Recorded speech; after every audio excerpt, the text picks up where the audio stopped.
So the Armenian composer, Father Komitas, was born Soromonian,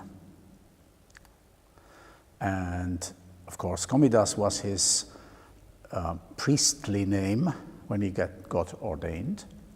He was born in 1869 in Kütahya, a very famous town for making earthenware, tiles, any pottery, extremely well known over many centuries. Because as a boy he had a wonderfully beautiful voice, he was handed over to the cathedral in Armenia by the local bishop as a candidate to become a priest, as was the custom in those days. He was an orphan, and I think that he found his calling not only as a priest, but also as a wonderful musician. He was sent to Berlin in the 1890s to study music, musicology, philosophy. He was trained in the great center of Germany. And when he returned to Armenia, he was ordained, and he devoted himself to the study of folk music, in particular, ahead of Bela Bartok, for example. So we're talking about the first decade of the 20th century.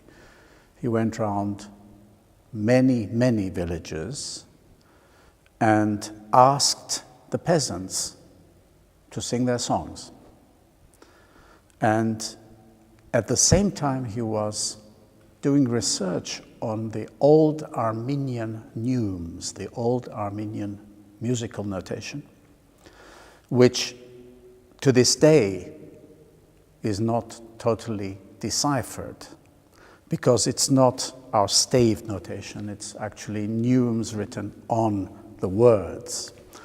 So while he was doing his scholarly work, he collected hundreds of songs and he notated them for posterity. Luckily for us, because he was active in the decade when Armenians were gradually being driven out of their lands.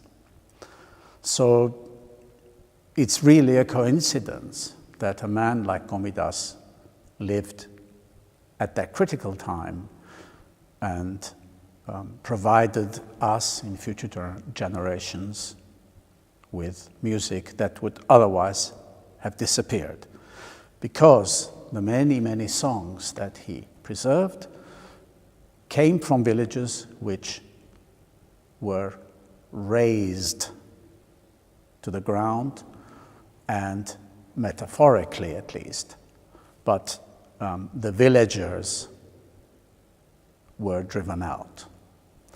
And these events, which happened starting in the 1890s, and they culminated in the arrest and exile of all Armenian intellectuals on April 24th, 1915, amongst whom Komitas was sent away from Constantinople, which was the capital of the empire. And so the culture died on that day because the leaders of the Armenian community were sent away and murdered. In the case of Komitas, by an incredible coincidence, he taught piano to the child of one of the Turkish leaders who had sent him into exile. And when the father did not turn up to give the piano lesson, then they found him, because they knew exactly where they'd been sent to exile. He was brought back so that he could continue giving lessons. And however, the experience of being arrested and sent away with his fellow leaders of the community broke him. And he was in a terrible mental state from 1915. And in 1919, 4 years later, he was committed to an asylum in Istanbul.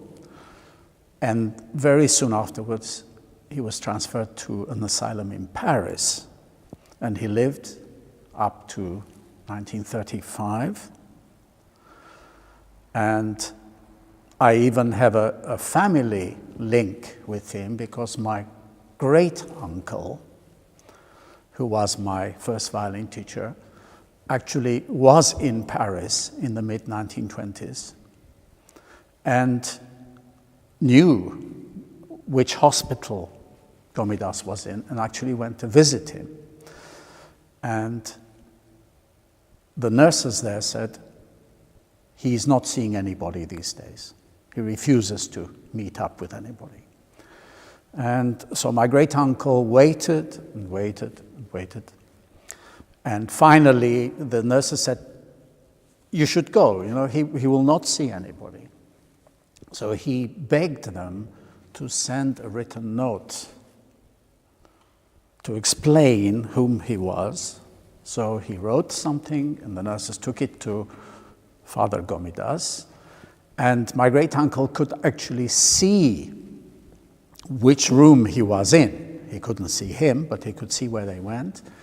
He waited, and then he heard the door on the other side of the room slamming, and the nurse came back and said, he's walked out into the garden, and he does not want to see you, and you should go now. And my great uncle said to the nurse, but what happened to my letter? And she went back into the room and brought back this rolled up piece of paper, which Komitas, in his rage, he must have read it, and then he just rolled it up and threw it into a corner and walked out. So my great uncle kept this like a holy relic on his wall. It was framed because it had been touched by the hands of our hero. So when Komitas died, he was buried in Armenia. So he was taken to Armenia. And I think he is the most important composer that we Armenians have had, not only because he was a great musician, he had a wonderful voice, but he had great training in Germany. So he was the right person to, if you like, put in order the Armenian music, which of course up to that point was just a vocal tradition which was handed from generation to generation. And we would have lost most of it because most of the people who carried the tradition disappeared during the First World War and before that. So we owe a fantastic debt of gratitude to him for us to be able to perform this music.